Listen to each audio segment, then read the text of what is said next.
Thank you, Mr. Speaker. Honourable Minister, special cases, special needs, because we need to serve the people as well. Because when you don't fix the roads, taxis can't go. I am specifically referring to, this is a major problem in Sianganga.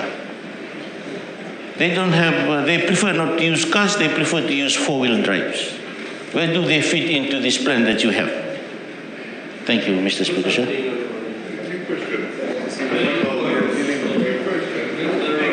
Yes, it's hard to fix 16 years of neglect. We have to fix it in 12 months. So of course, yes, there are some in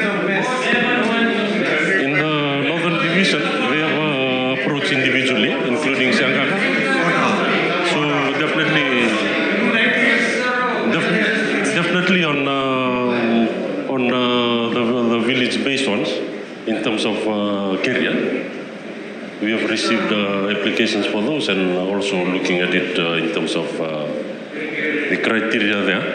But there is also the concern by bus companies that whatever LT approves does not result in the undermining of the operations of the buses. So it has to be very balanced, and we need to proceed carefully so that other PSV licenses are running, but we don't destroy the bus industry, as we have managed to do since, I suppose, before independence. Thank you. Thank you. Yes. Honorable Osmati. Thank you, Mr. Speaker, sir, for the opportunity to ask a supplementary question. The last time I was in Sianganga was last year. The road was fixed. So obviously, if that road is deteriorated, it is deteriorated this year. Just like we have the potholes in Nakasi. In relation to the PSVs, the public service vehicles, my concern, Minister, is in relation to the people that drive these vehicles. This past month, I've had to tell off bus drivers. I've had to tell off taxi drivers about calling on the phone, loud music, personally doing that. I'm just wondering, if you give these PSVs, is there a stronger process to get these PSV operating drivers to really serve the people rather than do this loud business, answering the phones and all that? It's a big concern from SOVA. I hope you can come up with a solution to this. Yes, thank you.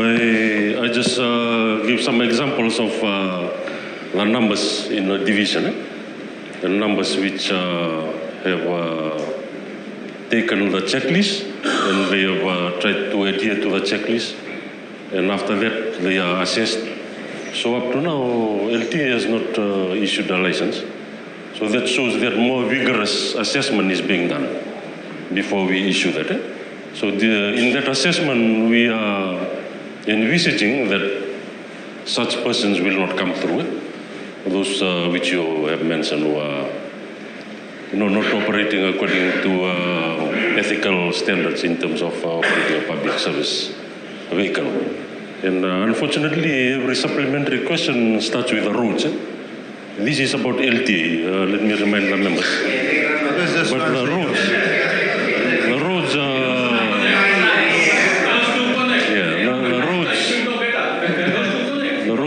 which was a major reform was done in terms of roads management by that government when they were decided.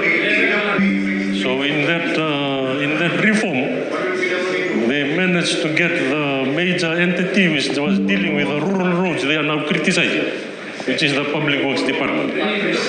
And before there were depots in Sianganga, but who closed it?